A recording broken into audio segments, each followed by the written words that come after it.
और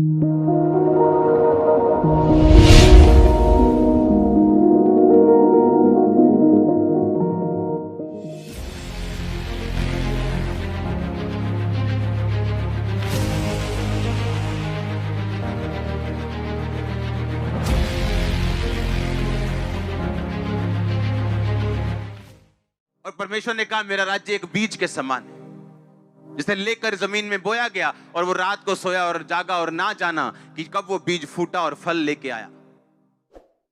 आप जब डिक्लेयर करते हो अपनी लाइफ के ऊपर, सुनो मेरी बात, ये जो वायरस आया, ये जो मरी आई, ये कोई नई बात नहीं। मैं आपको पहले बता चुका हूं, अभी और आएंगे।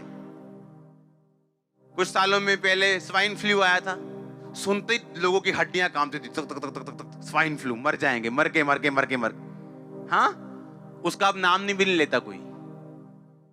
चैन से जीना चाहते हो, अपना टीवी बंद कर दो, चैन से जियोगे। आपने जैसे टीवी खोला, हाँ जी, आपको अभी ब्रेकिंग न्यूज, कोरोना से भारत में दूसरी मौत।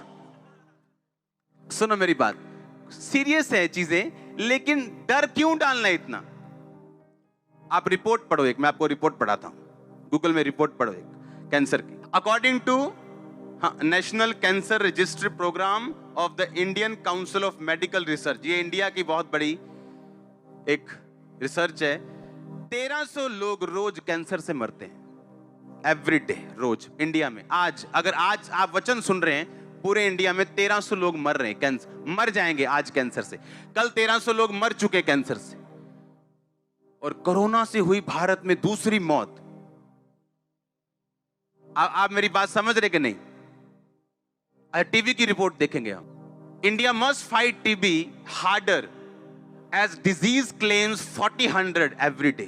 1400 लोग रोज मरते हैं टीबी से इंडिया में। आप टीबी से डरते नहीं हो, आप कैंसर से डरते नहीं हो। हाँ, देखो बीमारी की सीरियसनेस है, हमें सरकार का साथ देना है, हाथ धो, जो करना है करो, डरो मत। डर गए तो एक और रिपोर्ट हम पढ़ेंगे हार्ट की।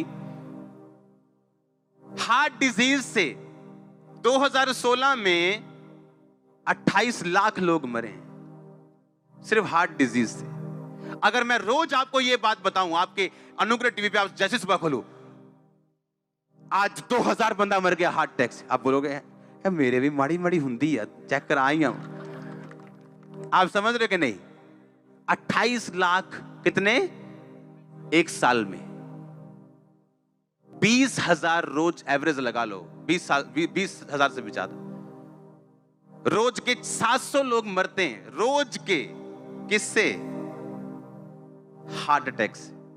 अगर मैं रोज आपको यह बात बताऊं सुबह उठ के कि भाई आज 700 बंदा मर गया हार्ट अटैक, और आपके दिल में डाल दूं कि हार्ट अटैक बड़ी तगड़ी बीमारी है, आपको नहीं भी होना होगा, हो जाएगा।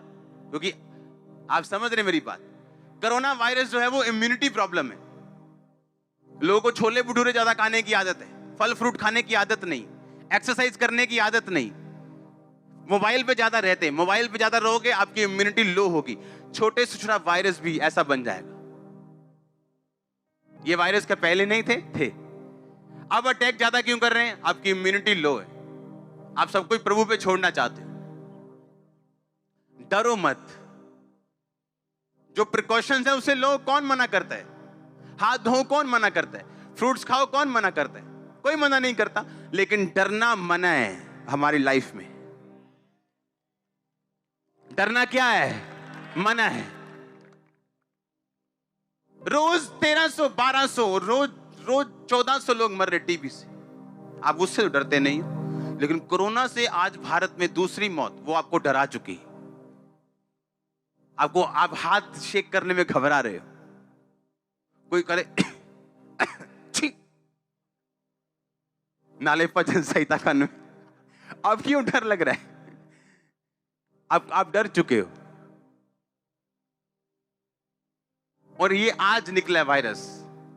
हम रोज प्रेयर करते हैं भजन संहिता 91 से, एवरी डे। मेरी पर्सनल प्रेयर में एक भजन संहिता 91 है, मेरी पर्सनल, जो मैं अपने लिए करता हूं। उसको पढ़ेंगे, चलो मैं आपको पढ़ के बताता हूँ। भजन संहिता 91 उसकी 1 आयत, इसमें कंडीशन है जो परम प्रधान के छाए हुए स्थान में बैठा रहे, यानी पक्का विश्वासी हो, बैप्टिज्म लिया हुआ, नशे छोड़ा हुआ, पूरी तरह से प्रभु का साथ पाया हुआ, कहता वो सर्वशक्तिमान की छाया में ठिकाना पाएगा। मैं यहोवा के विषय कहूंगा, वो मेरा शरण स्थान है, मेरा गढ़ है। गढ़ यानी एक ऐसा स्थान जहां पे एनिमी अंदर आसानी से नहीं घुस सकता। हालेलुया। वह मेरा परमेश्वर है, मैं उस पर भरोसा रखूंगा। वो तुझे बहेलिये के जाल से और महामारी से बचाएगा, तुझे फेक एजेंट्स से बचाएगा। हाँ, बहेलिया दाना दिखा के तुझे फंसा लेगा, कहता तू बच जाएगा उससे। आगे पढ़ेंगे, वह तुझे अपने पंखों की आड़ में ले लेगा, तू उसके परों के नीचे शरण पाएगा। उसकी सच्चाई तेरे लिए ढाल और झिलम ठहरेगी। तू न रात के भय से डरेगा, ना उस तीर से जो दिन को उड़ता है, ना उस मरी से जो अंधेरे में फैलती है, ना उस महारोग से जो दिन दोपहरी में उजाड़ता है।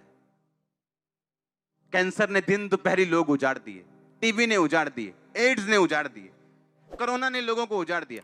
कहता ना उस महारोग से जो दिन दोपहरी में तेरे निकट नहीं आएगा। कहता तेरे निकट 1000 तेरी दाहिनी और 10,000 गिरेंगे, परंतु वह तेरे पास ना आएगा। जब आप युद्ध में जाते थे लोग, तो तीर आते थे, तीर हजारों की गिनती में। कहता तेरे निकट 1000 गिरेंगे, तेरे दाहिनी 10,000 गिरेंगे तीर, पर एक तीर भी तेरे पास ना आए। तेरे इधर 10,000 मरेंगे, इधर 1000 मरते होंगे, पर वो तेरे पास नहीं आएगा। बाइबल कहती, परमेश्वर ने कहा जाके फिरौन को बोल दे कि तेरे पूरे घराने, तेरे पूरे देश के ऊपर अंधेरा छाया रहेगा और मेरे इस्राएलियों पर कोई कुत्ता भी भाव नहीं करेगा। कुत्ता भी भौंकेगा नहीं, लेकिन तेरे देश के ऊपर मरियां आएंगी। बाइबल कहती, परमेश्वर ने कहा अगर तुम मेरी सेवा करो, मेरे नाम का भय मानो, बुराई से अलग रहो, तो जितने रोग और विपत्तियां मैंने मिस्रियों के ऊपर भेजी थी, जितने प्लेग महामारियां उनके ऊपर आई थी, तुम्हारे ऊपर एक भी नहीं आएगी। रोज सुबह उठ के बोलना है, कोई महारोग मेरा हिस्सा नहीं, कोई महामारी मेरा हिस्सा नहीं, मेरे परिवार का हिस्सा नहीं। रोज डिक्लेयर करना, आज डिक्लेयर करने का दिन है यीशु मसीह के नाम में। आप एवरीडे डिक्लेयर करेंगे। रोज सुबह उठ के जो वचन मैं आपको बता रहा हूं, ये आपने लिखने और नोट करने। ये प्रेयर नहीं है, ये वॉर डिक्लेरेशन है, ये लड़ाई है घोषणा की। सुबह उठते और रात को सोते आप ये 2 चीजें करेंगे। आपने रात की प्रार्थना कर ली 2 घंटे, सोने से पहले, आंखें बंद करने से पहले आप कुछ वचन डिक्लेयर करोगे अपनी लाइफ के ऊपर। आप देखना क्या होता है। मैं आपको सच कह रहा हूं, 1% भी आपको फील ना हो कि मैं जो बोल रहा हूं इसका असर होगा कि नहीं होगा। 1% भी आपको फील नहीं होगा कि इसका असर होगा, पर उसका असर होगा, क्योंकि परमेश्वर का राज्य बीज के समान है, जो फील तो नहीं होता, फल लेके आएगा, पर वो आएगा जरूर। मैंने कहा वो आएगा जरूर। आपके बिजनेस फल लाते हुए मैं देख रहा हूं, आपकी जॉब्स, आपकी फैमिली, आपके बच्चे, आपका फाइनेंस, आपकी सेहत को in the mighty name of Jesus में फल लाते हुए देख रहा हूं। मैंने कहा तैयार हो जाओ यीशु मसीह का आत्मा का फल लाने के लिए। ओ आमीन। ऊंचा आशीष ऊंची चर्च।